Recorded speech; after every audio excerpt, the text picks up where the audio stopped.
आता बघूयात टॉप 9 राजकीय बातम्या। कुठलाही निधी वळवला नाही। लाडकी बहीण वैयक्तिक लाभाची योजना, ती योजना आदिवासी विभागात दाखवावी लागेल। लाडकी बहीणवरील निधीच्या टीकेनंतर आता फडणवीसांकडून स्पष्टीकरण।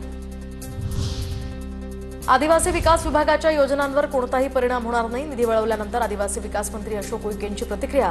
विरोधकांनी अपप्रचार करणं बंद करण्याचंही आवाहन। माझ्या औकात नसेल तर शिंदेंच्या कार्यकर्त्यांना त्यावर दुर्लक्ष करायला सांगा। मुख्यमंत्री फडणवीसांच्या वक्तव्यानंतर कुणाल कामराचं ट्विट। तर ऑक्टोबरमध्ये महाराष्ट्रात शो करणार असल्याचं सुद्धा कुणाल कामराकडून स्पष्ट। 2024 ते 25 या वर्षात महाराष्ट्रात 1,64,875 कोटी रुपयांची परकीय गुंतवणूक।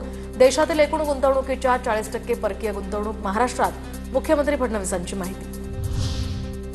शरद पवार जय पराजयाचा विचार न करता सातत्यानं काम करतात। मुख्यमंत्री फडणवीसांकडून शरद पवारांचं कौतुक।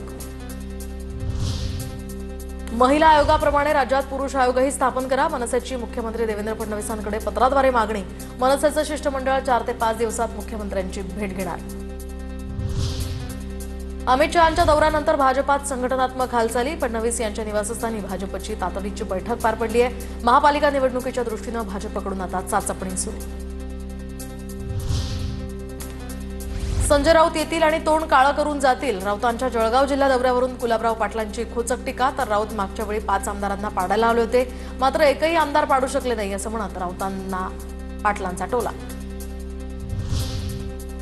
काँग्रेसचे जिल्हाध्यक्ष दिलीप देसाईंचा भाजपात पक्षप्रवेश। हिंगोलीमध्ये मुख्यमंत्र्यांच्या उपस्थितीत त्यांचा पक्षप्रवेश संपन्न।